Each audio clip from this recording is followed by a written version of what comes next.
The University of Minnesota Twin Cities respectfully acknowledges that the land we are on today is the traditional and ancestral homeland of the Dakota people.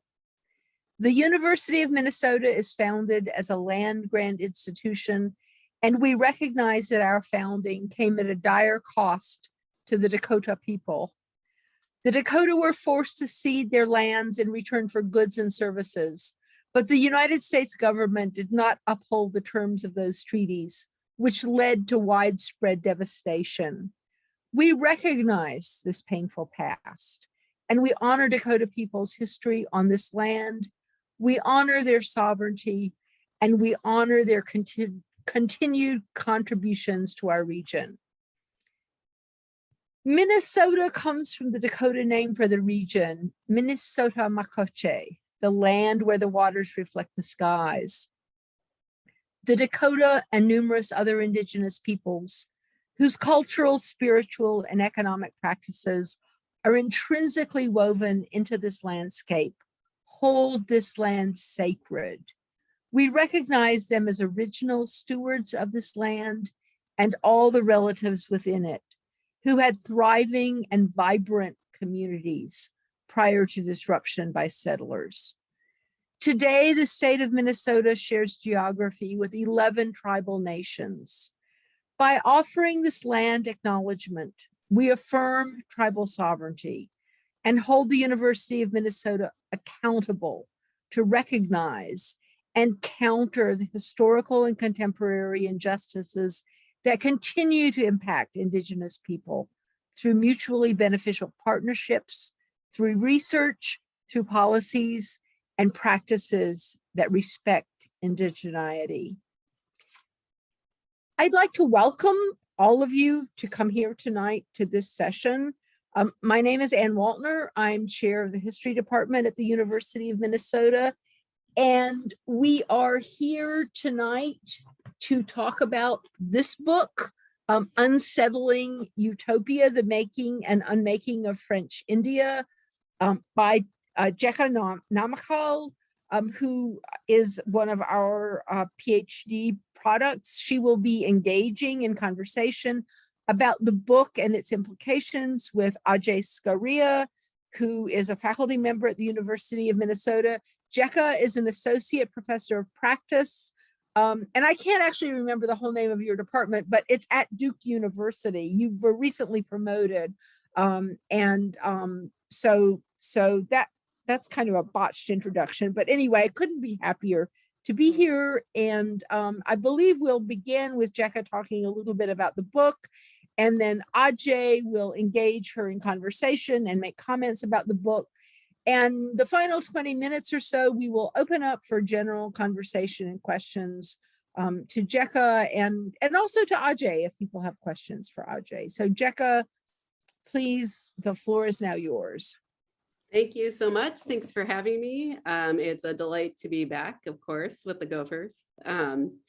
It's strange. I was excited to do this, but somehow have the most anxiety about it because it's just like going into my dissertation defense. So, you know, there's that. It's interesting. But thank you so much for the invitation. I also just want to say, because I see multiple of those dissertation advisors here, your fingerprints are all over this book, and I hope you see that.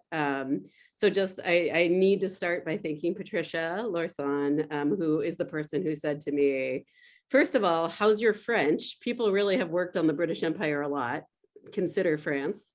To Ajay, who I was just telling him, one of the ideas I really work with in the book is this idea of anti-colonialism, which is an idea he suggested to me in a workshop, in a graduate student workshop, which seems just forever ago.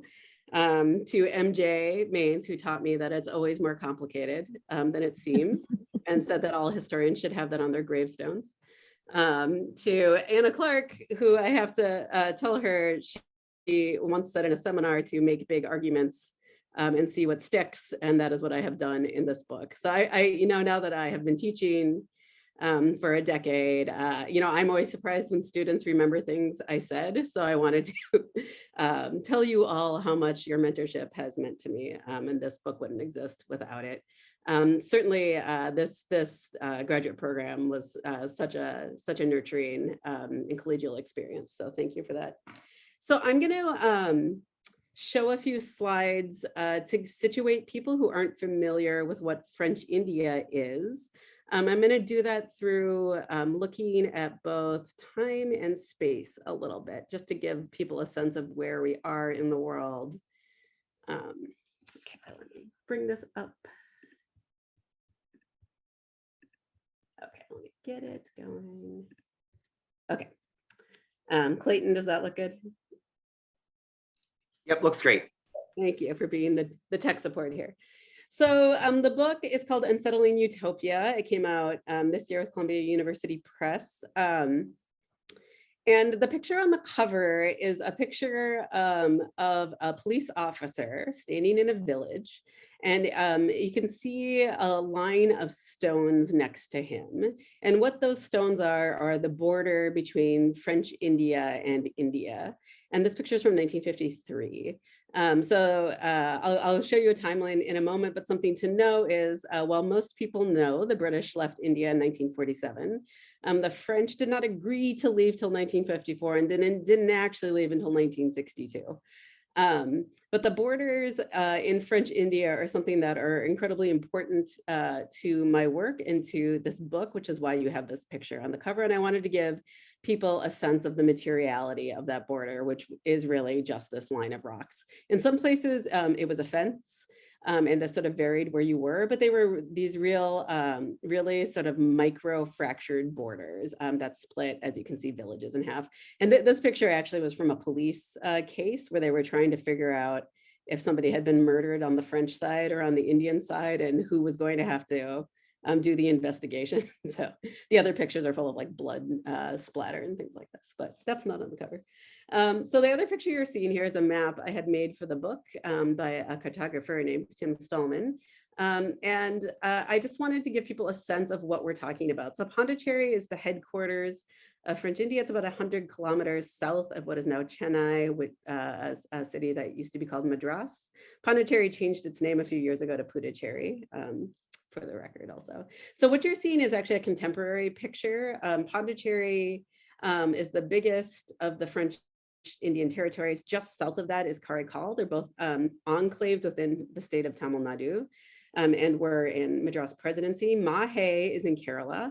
Fun fact, M. Night Shyamalan, the horror movie director, is from Mahe, for what that's worth.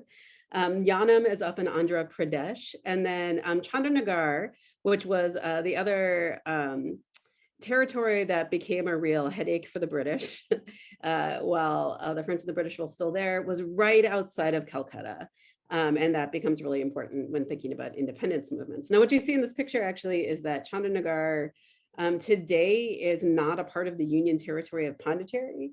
And that's because they elected to join the Indian Union before Pondicherry was liberated. And I'll talk a little bit about what that means. But today, Yanam, Pondicherry, Karaikal, and Mahe are one administrative unit that are not a part of the states. They're enclaves that together are administered at a federal level. So that's a vestige of this territorial fracturing. So I'm not going to go through this timeline, but I just want to give people a sense of sort of how long the French involvement in India was. So much like the British and the Dutch and the Danes and everyone else who was trading in India, the French arrived as the French East India Company, as a trading company, and they arrived in 1667. They spend some years establishing different what were called loges or factories sort of throughout the subcontinent. It's not until, they put a governor in place in 1699, so they're trying to start a little bit more of a presence. By the mid 18th century, they sort of get interested in the idea that they might be able to battle the British for taking control of the area. So during the 7 Years' War, which is really a global war, colonial proxy war fought between the British and the French, France loses Pondicherry in 1766, 1961, it's held by the British for a while. It kind of goes back and forth to the French Revolution. And then after all the dust settles on that in 1814, and then this treaty was ratified in 1816, the French settlements that I showed you in that map are all restored to the French on the condition they have no military presence. And that's important because the story is that the British sort of allowed them to keep those territories. This was all a negotiation with other territories that the British and the French are discussing, who gets to keep what. But they didn't want them to have any sort of military might. So they have police forces, and that's it.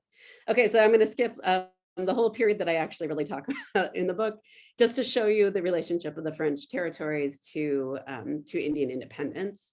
So Indian independence is, of course, in 1947. You know, something that South Asian historians, South Asianists have been talking about more recently is that 1947 does not mark the independence for everyone in India. Now, my book talks about the French. There's also the Portuguese who are in Goa and in 2 other territories called Diu and Daman, and they don't leave until 1961, and they're removed by force of the Indian military. But there's always also the 500 plus princely states that are being negotiated by the new independent Indian government. So this moment of independence and partition that's really dominates the imagination of what 1947 is. People are starting to ask questions about what that actually meant in a much wider way. So my book contributes to that conversation.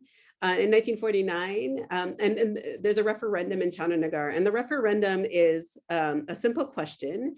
Do you want to join what is called the French Union, or do you want to be Indian? And that's it. That's the question. And this referendum happened as a clause in the new French Constitution. So this was an attempt by the French government to get their colonial territories to join a federated union instead of fighting for independence as a way to keep their empire together, much like the British Commonwealth. So Chandanagar they vote overwhelmingly to join the Indian Union. And that vote was supposed to happen in the other territories, and it never happened. So that's something that I discuss in the book, why it never actually happens.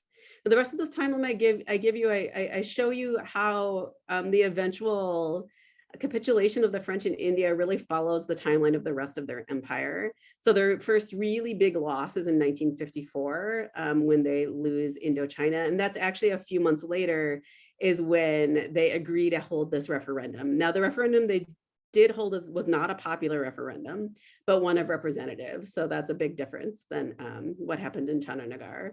But they do vote to merge with India, but then it's not ratified until the French lose Algeria in 1962. So they hang on that long.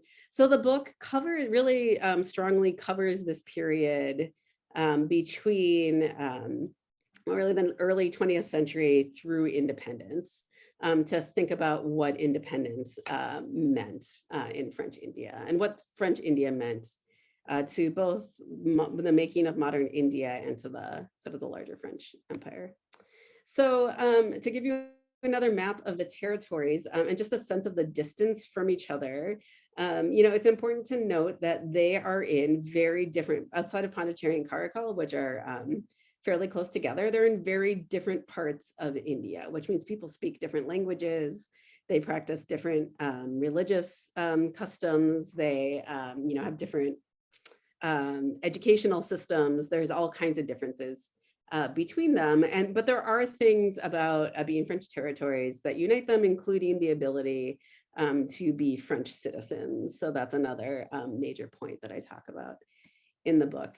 Now, within Pondicherry itself, and maybe I'll point once again to how far apart everything is here. But then once you go inside, the picture that you see here that says Territory of Pondicherry, those are the different, what were called communes of Pondicherry. So the black parts were British India. And then after 1947, India, and the white parts are French India. So it's not, you're not looking at water there, you're looking at other territories. So you can see, again, I gave you that picture on the cover of the book with the stone line. You can see how fractured these areas are. And then within Pondicherry itself, which is the other picture here, you have a town that had been segregated since the 18th century and segregated by color lines. So you see this blue line at the bottom of this Pondicherry map. That's a sewage canal. And below the sewage canal is what was called White Town, and the rest of it was called Black Town. And that White Town, which actually recently people have started calling Heritage Town. That's what it says on Google Maps now. White equals heritage. You got the development of the sort of the real French colonial space, right? Architecture, restaurants. It's actually a pretty small space in there, botanical gardens, all these kinds of things. But an important part of that space is what comes to actually dominate it is the presence of what is known as the Aurobindo ashram. So just a little bit of background about this picture you're looking at here. This is the mother, who is a woman born Mira Alfassa in Paris in 1870. 1880. Now I'm flubbing the dates. Who moved to Pondicherry with her then husband Paul Richard in 1914. And he had gone there as a French colonial administrator. They were both really into the occult. They were into theosophy. They were interested in Oriental Eastern spirituality and thought. So this is one of the reasons they wanted to come to Pondicherry. They had heard about Aurobindo. And for those of you who don't know, Aurobindo was a huge name in the Indian independence movement. He's a Bengali who grew up in an Anglophone family. His father sent him to England quite young to attend school. He has an Oxford education. He studies the classics. And while there, sort of through the racism of the educational system, he flubs his Indian civil service exam. They say he on purpose failed his equestrian exam. And he goes back to India and becomes a freedom fighter, and one that's quite actually devoted to using violent means if necessary in order to defeat the British Empire in India. So he ends up in Pondicherry in 1910 because he's wanted in a bombing case, the Alipur bombing case. And so he goes to Pondicherry to find refuge from the British police. He sails from Chandanagar. Again, he's Bengali, so that's Calcutta. He leaves out of Chandanagar, takes a boat to Pondicherry in 1910 and never leaves Pondicherry again. Pretty quickly, he decides to sort of retreat into a spiritual life. He ends up developing a branch of philosophy that he calls integral yoga. And this is the mother comes and becomes part of this project. There's a lot to say there. I won't get into it. It's in the book. But the ashram that they start, which you see a picture there from 1930, becomes this major presence in the European area, the White Town of Pondicherry. And one of the reasons this is important is because it's the most coveted property. It's where all the French administrative buildings are and remain today. The French embassy is right next to the ashram. And the ashram owns all this property. So they become sort of major property owners in Pondicherry, which really affects sort of local politics in a lot of ways. Yet the ashram sort of takes this position, even though Aurobindo was a freedom fighter for India, they take this apolitical position. So the mother, has these ties to the French colonial administration. Her brother is the governor of French Congo. For a time, her husband, who leaves by 1920, again, long story there, but is this administrator, and they sort of start this presence. Now, this presence becomes an important space for people looking for refuge, but people also that just want to follow Aurobindo and become his pupils. They come to the ashram. Most of them are coming from Bengal, right, and coming to the south of India and establishing themselves there.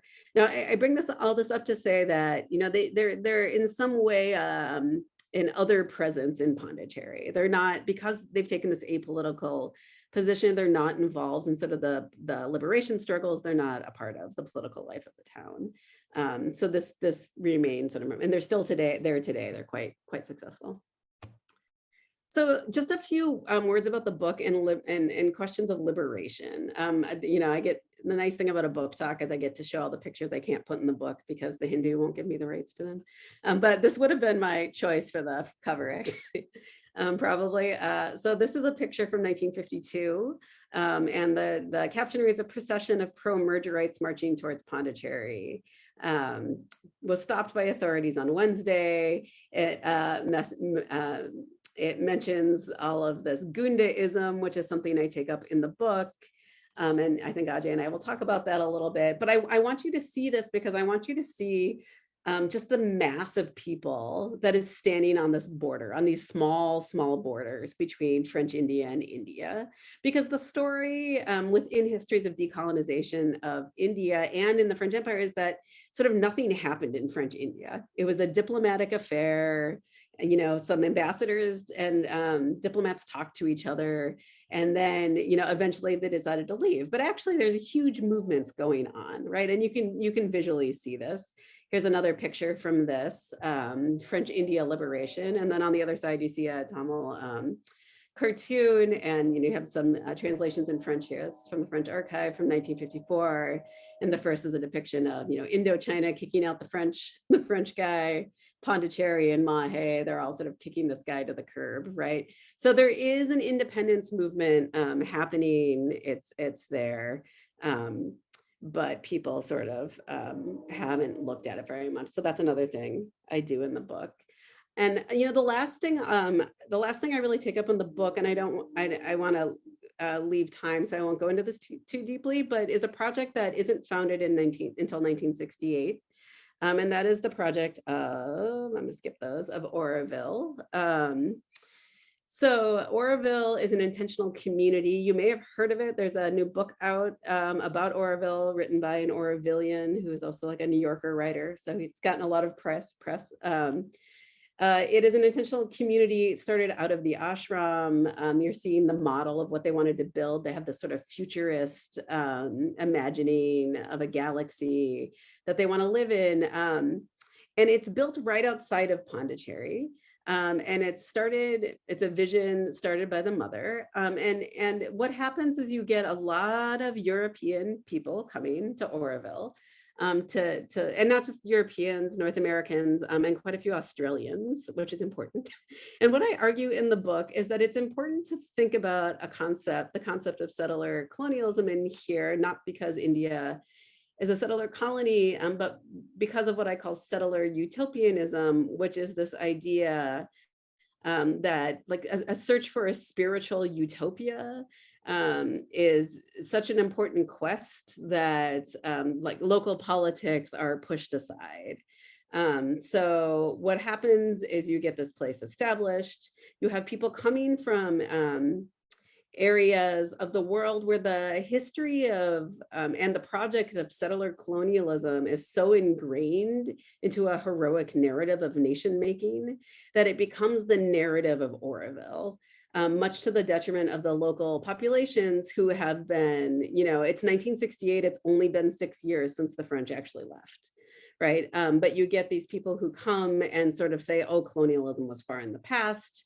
This is it plays into the developmental language of post-colonial India, where they're doing reforestation. They're saying like we're doing the yoga of work. We're doing all this labor that is liberating. But as you see from this picture here, which is actually from an Italian magazine, what happens is that they very quickly realize they can just hire local people to do all the labor while they sort of go out to realize their project.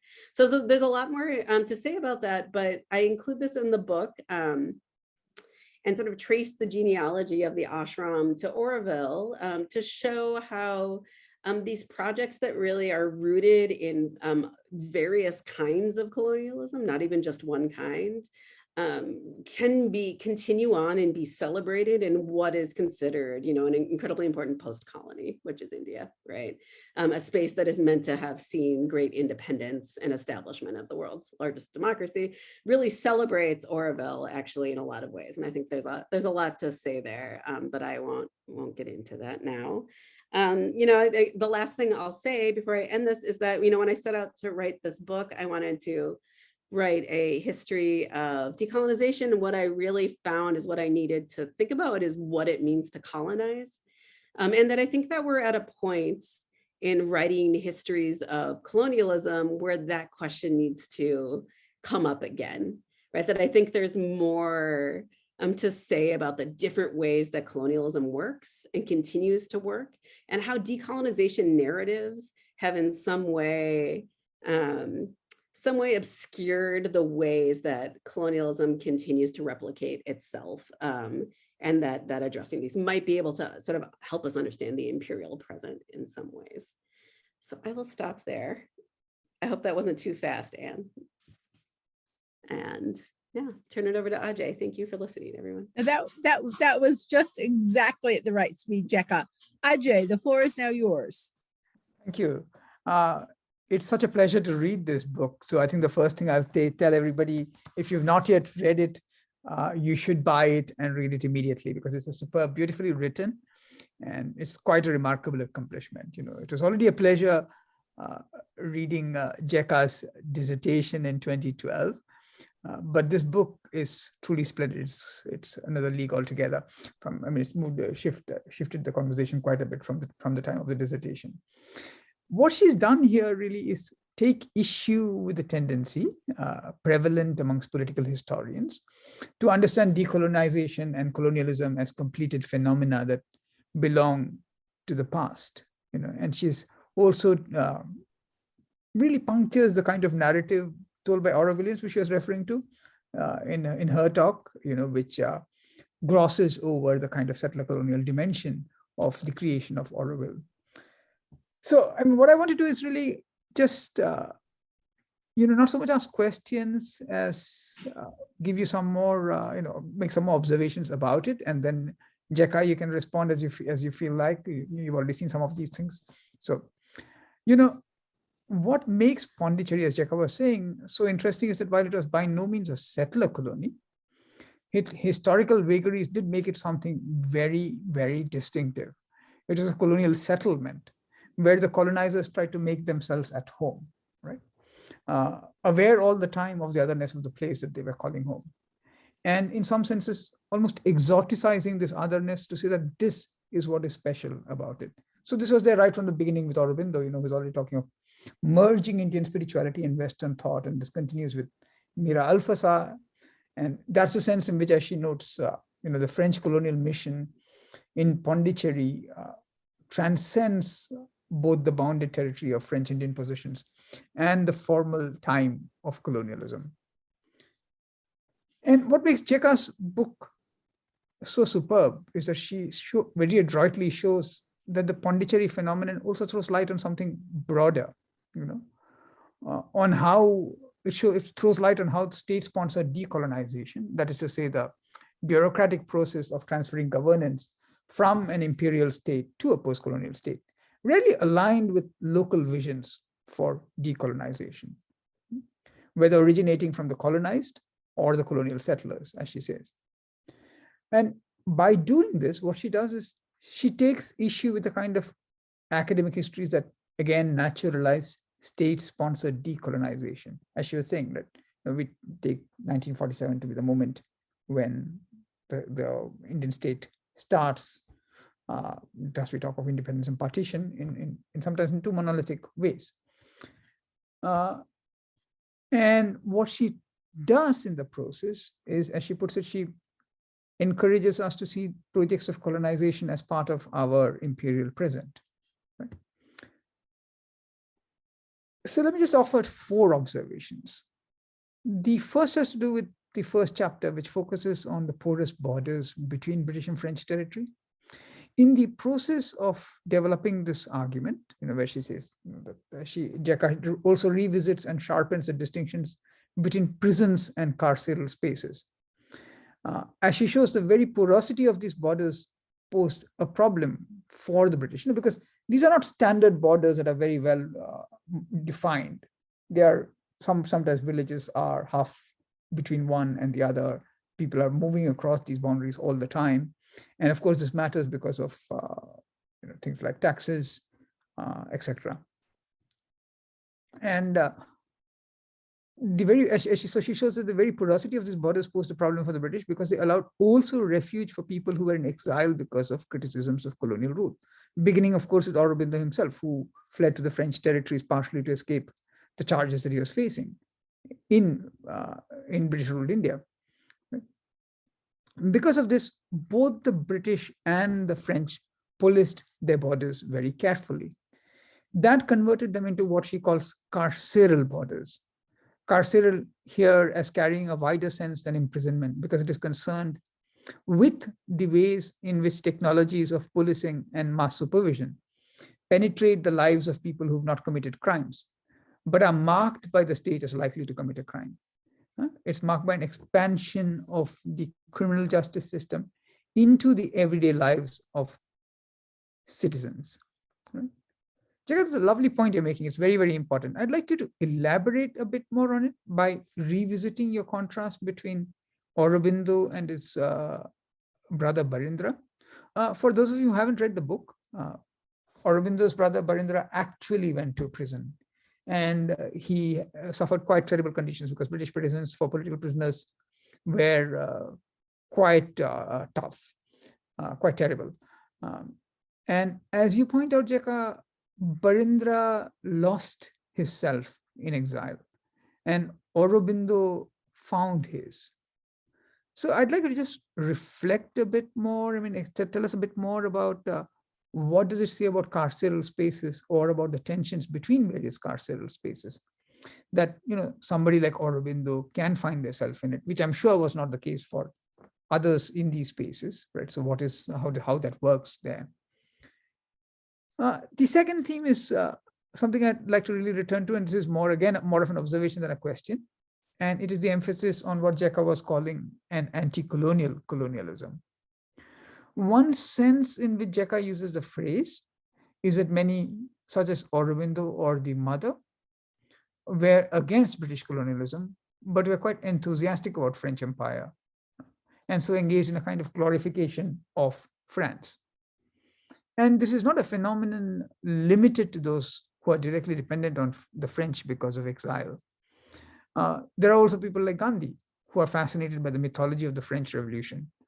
And, you know, Jeka mentions that when Gandhi visits Pondicherry, those involved in the independence movement there are hoping that he'll say something about independence from the French. And instead, all he does is talk about how wonderful the ideal of liberty, equality, and fraternity is. Right? So, as Jeka observed, there is no doubt to some extent this uncritical observation of the uncritical glorification of cosmopolitanism was because of a certain distance from the colonies. That is to say, the focus for most Indian nationalists was on the struggle against the British.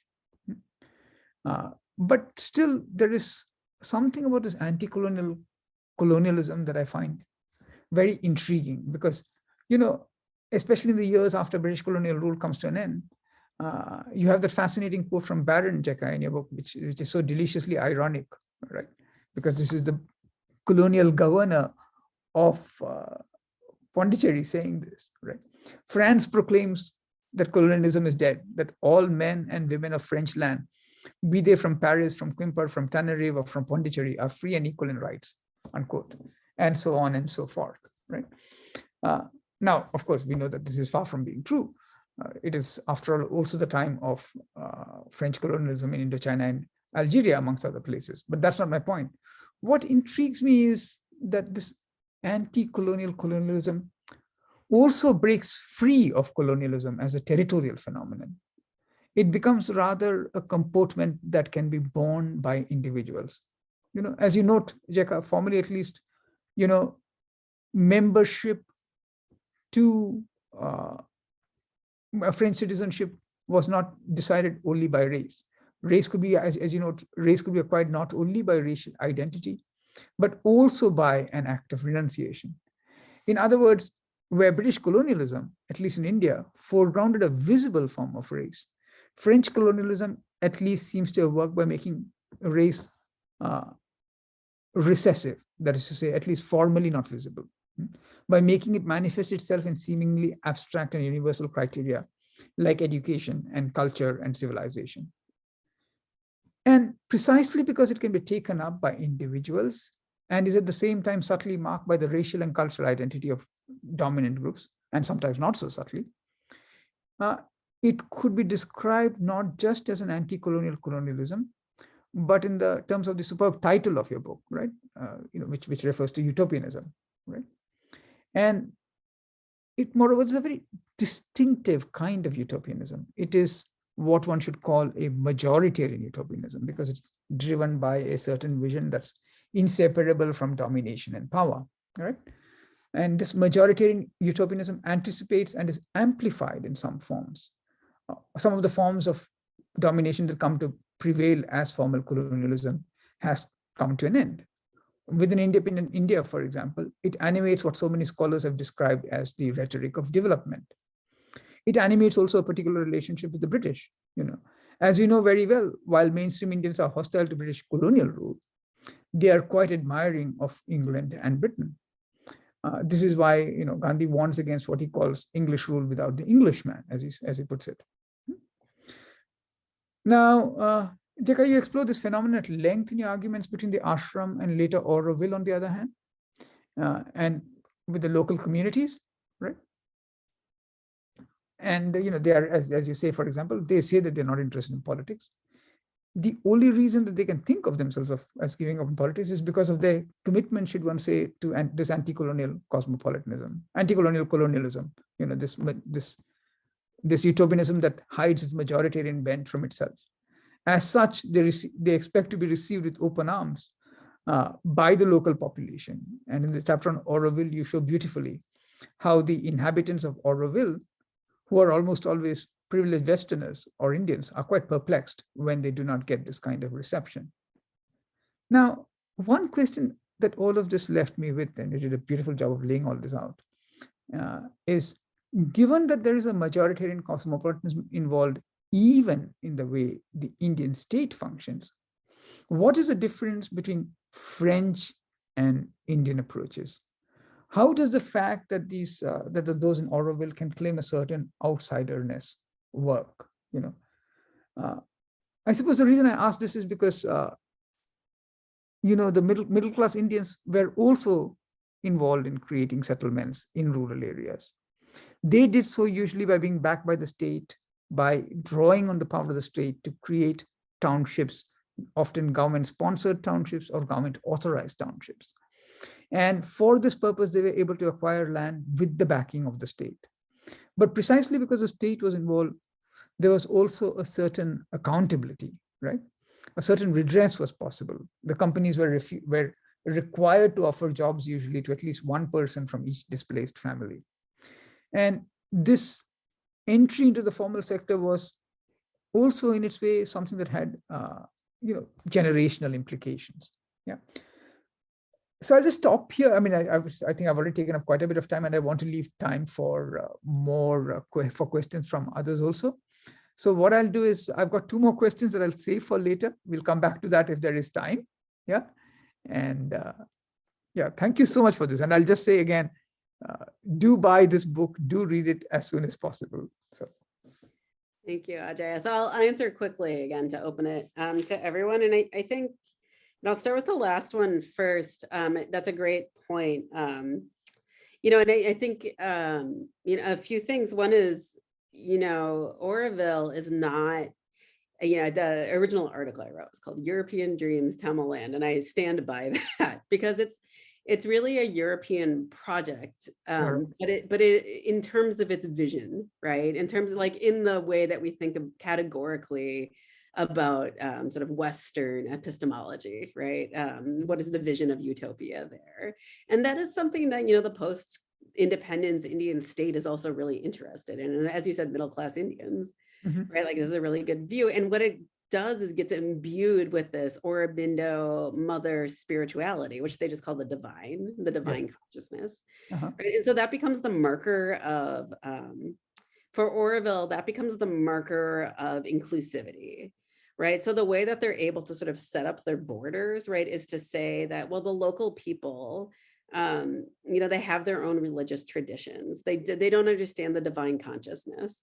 what happens though if they all do, and then you can't hire them as cheap labor? The Marxist in me is just going to keep on the material consequences here, but it's the Oroville has been such a vision for India in a lot of ways. And the Tata Corporation, this isn't in the book, and I've actually got these documents since then, but the Tata Corporation goes to Oroville in the 70s and like asks them for help in building some of these Dalit, or I probably called them Harajan, but villages that Tata was going to build, like exactly what you're talking about. And they wanted to use Oroville models for doing this. So it's exactly this of, we're going to build this, we'll give the oppressed castes and the backward castes, jobs, but they're trying to use Oroville's architectural model for this. Right. So this actually becomes a model. And today, I've said this in a few other talks, but, Modi made his first trip to Pondicherry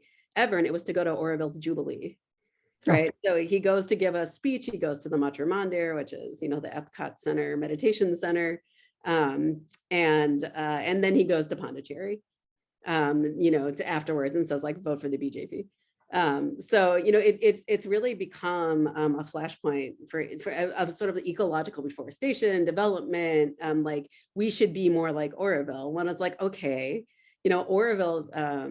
Oroville stands on not being Indian. That's like their whole thing. It's like, it's not like India in here, right? So what's going to give? Who's going to give there? Yes. But even Oroville, they have trouble acquiring land from the beginning. They buy some of it very cheap from desperate farmers, but then they have to go to the government of Tamil Nadu and ask them for help with acquiring the land. Right. So they actually very quickly have to sort of resort to that too. I want to think, I haven't done this, but I'm hoping to do a next project by looking at Oroville and Chandigarh together, right? To think about, more socialist utopian approaches to this and other circumstances. So I think there's a lot there to think about. Thanks for that question. Sure. And then go ahead. No, I was going to say, what would be interesting, what socialist utopian processes would be that often they would have to acknowledge a political dimension more clearly, unlike this. Yeah, exactly. And I think that, the majoritarian utopianism point is so great. And it's something I think it's so great.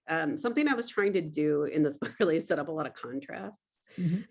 So by showing, there's a chapter in there about sort of French Indians going to France, and then these people coming and establishing Oroville. So like just how different the experiences are, but that's actually the utopianism, and the majoritarian utopianism is the other side of sort of the Oroville utopianism, right? Like France is the utopic vision for French Indians. They've never lived there.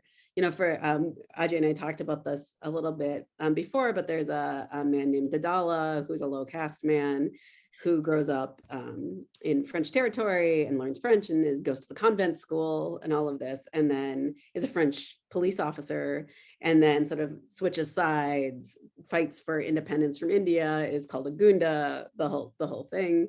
But for him, the idea of moving to France was his way out of caste oppression. Right. And so he takes the French Revolution, and Joan of Arc is his idol as a way to fight for his utopian vision. But that says, but those revolutions tell me I should fight for my motherland. My motherland is India. But then he fights for it, and he's like, oh, I am horribly oppressed in India. This is like no good for me. So it is like being confronted by the material reality of performing service for a utopian vision, right? We have 15 minutes left, so I wonder if I should keep going or take some of these questions. Anne, what do you think? Oh, you're muted. Anne, you're muted. I think I understand all of this by now. So there are a number of great questions. One is, what is the status or view of the former French colonial areas by the modern states that surround them? Yeah, that's a great question. So as I mentioned, the territories in India are are governed collectively as a union territory. So, and Pondicherry is the only one that's really a major area. The others are quite small. Caracal is on the coast. It still has a little bit of a tourist draw, but actually because it's right by this old Danish fort, Trankebar, which my dad's here. We went there for Christmas a few years ago. Pondicherry is a major tourist destination for a few reasons, and all of the former French territories are they have different laws than the state laws, especially around alcohol and taxation of alcohol.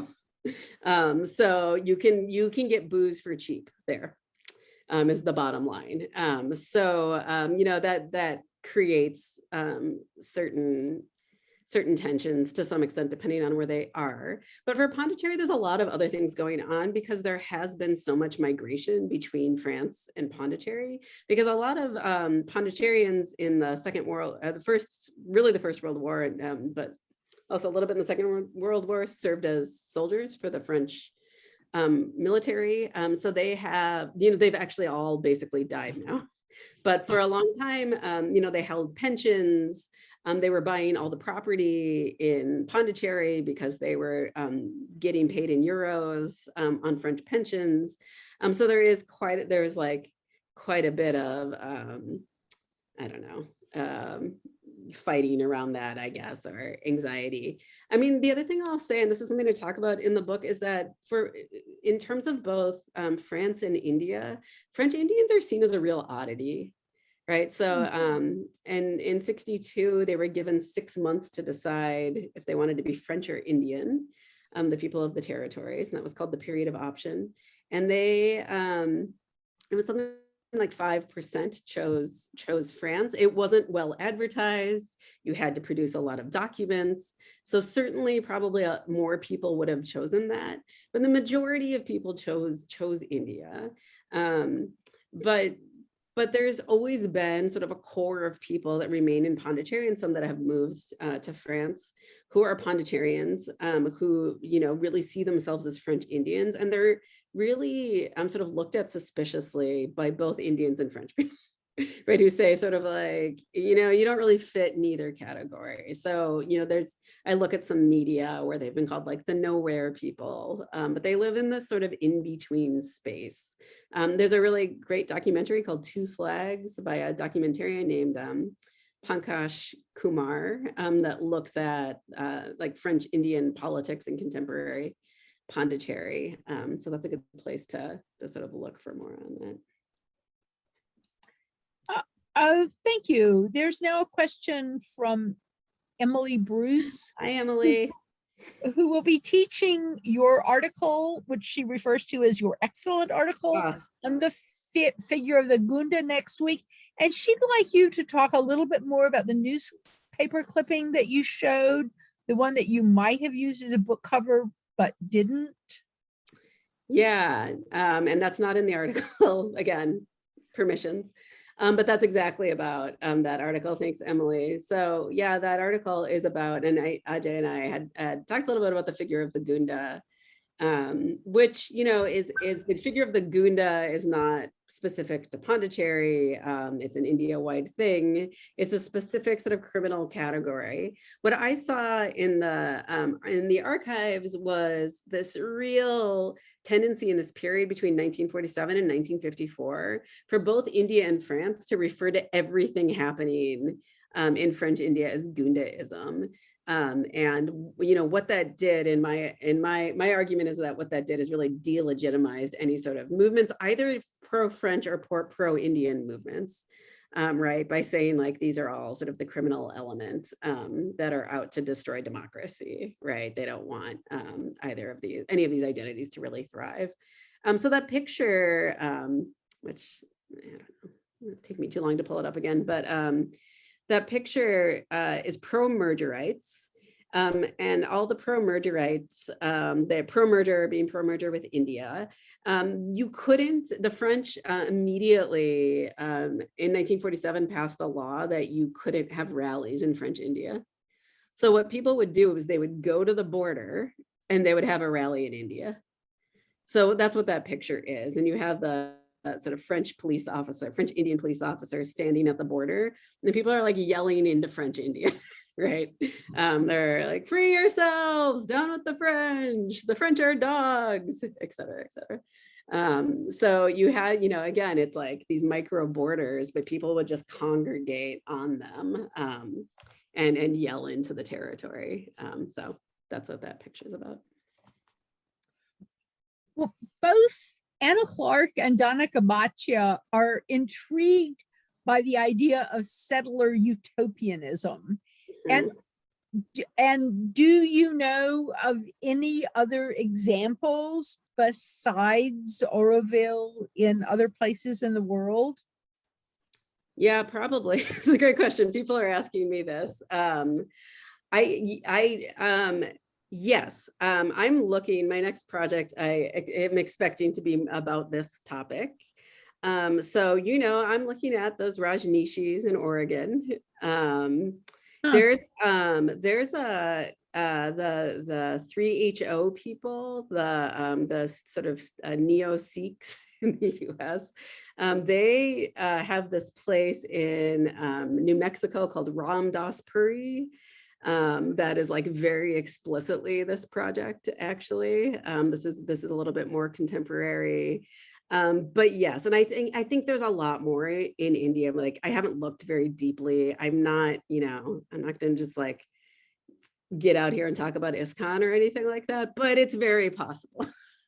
So I'm hoping to look at that a little more. And Donna, there's plenty of Italians in Oroville, so good to know. And Anna, I remember Anna years ago telling me that a family friend lived in Oroville, if I was right about that. Oh yeah, North Ave. Oh yeah, thanks MJ. I'll get to Anna's point in the question. But MJ, the mother, before she came to India, she was actually in Algeria with Max Teon and his wife, Alma, I want to say her name is, and they were part of a movement called the Cosmic Movement, and they had settled in Algeria. So people were really using sort of these colonial sites as places to do sort of experimental settlements that were tied into the occult. But yeah, I also, I think there's lots of things to say about Mormonism. I think the Nauvoo in Missouri, is that Missouri or Illinois? Maybe it's Illinois. Yeah, Illinois, on the Missouri River. Sorry, my US geography is kind of bad sometimes. Anyway, I think there's something to say there. So I am working on all these ideas right now. I see in Anna's question, she asked about how local people responded to it. And that's sort of exactly what I've been looking at. I don't know if I mentioned this Akash Kapoor book that just came out. So I've actually been getting a fair amount of feedback to my argument because Orovilleans do not like it. They are not interested in my viewpoint. And he actually tweeted that he read my book recently. So, but the local people in terms of villagers, I think it's really split. And my own experience, and the book only goes up to the early 1970s, but of course I stayed there for 6 weeks, have been back, made some friends who were all Tamil people who worked in Oroville. And actually and they were all young men and they worked in the guest houses, and actually most of them have since joined Oroville. They've been on a waiting list for years. And what happens is that when people want to join, and it's usually because they've worked there, they've gone to their schools, they sort of do so in a way where they have to leave their families, right? And I don't want to take away their agency. Like, if they want to leave their families, that's fine. But you certainly see more men doing it than women. You don't see local families joining, right? So I think there's something to think about there. And the people that like it locally are people that, have built tourist industries around it. So, people have made quite a profit by building restaurants right outside of Oroville and things like this. But, there's actually, since I started talking about it more publicly, I've also gotten a lot of messages from people in Pondicherry and from Tamil people who have like entire websites devoted to all of the injustices that Oroville has done to laborers. Every time I'm there, they're like union busting, so I mean, obviously some people are going to like it and some aren't.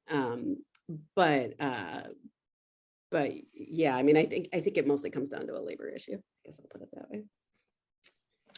Well, thank you. Thank you very much. I think we have time for just one more question. And Elizabeth Williams wants to know, what is the strangest and most exciting and wonderful thing that you found in the archives? Oh, Elizabeth. I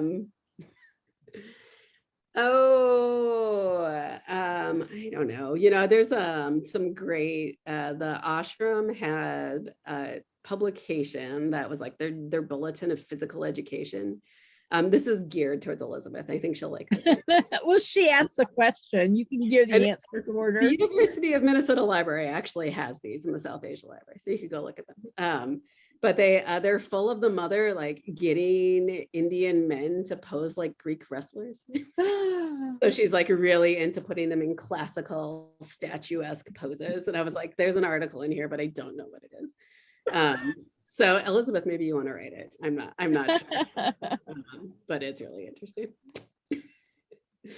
Thanks, Elizabeth. I'll try to find it. If not, I think Emily like found hair in a book or something. That's much more. Yeah. Well, so I think actually we are about out of time. I think we are actually committed to stopping at 6.